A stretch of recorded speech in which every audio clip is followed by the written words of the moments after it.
To quote Linda Christensen in Reading, Writing, Rising Up, today I attempt to teach students to question the basic assumptions of our society that legitimate inequality, whether based on nationality, race, class, gender, or any manifestation of these.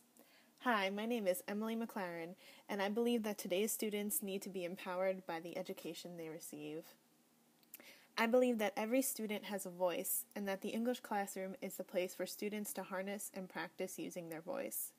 Nothing is impossible for a student who works hard because the world is in their hands. My desire as an English educator is to show students this and position them as members of society whose thoughts have value. Students in my classroom will begin to study literacy through many texts. A text is anything which an author creates for a specific purpose.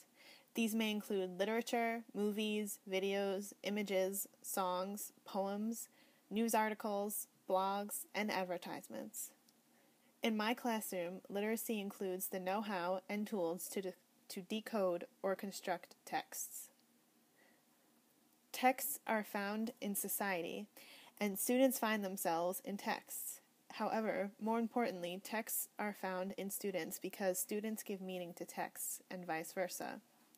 In this relationship, students have the opportunity to be both creator and critic.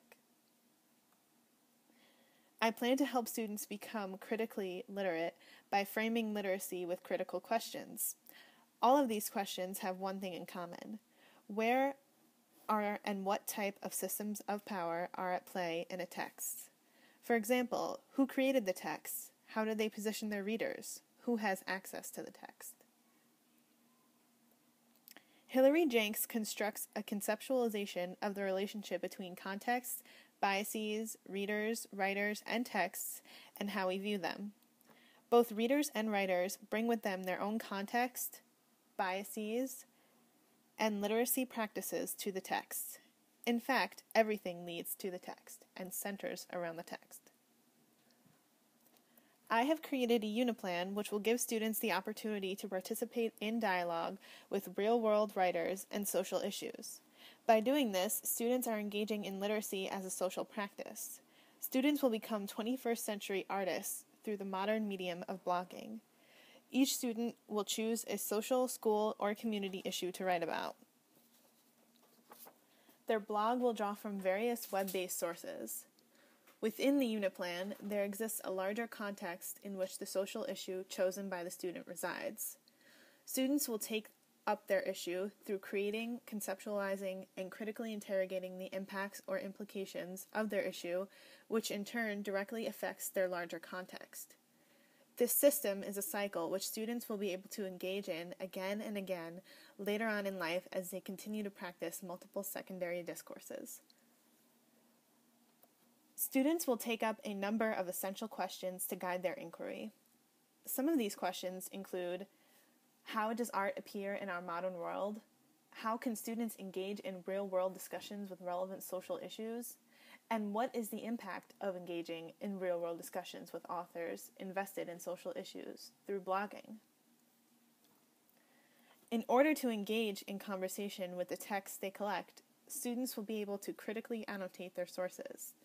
They will draw from a number of sources including news articles, blogs, social media databases, academic databases, etc. The main tool that students will use to annotate and organize their sources is an academic database called DIGO. DIGO allows users to research, collect, annotate, organize, store, and retrieve their research through a multi-tool personal knowledge management system designed to dramatically improve the workflow and productivity of a researcher. Here is a flipped classroom demo that I have created for students to become familiar with the basics of DIGO, helping them to start their research process.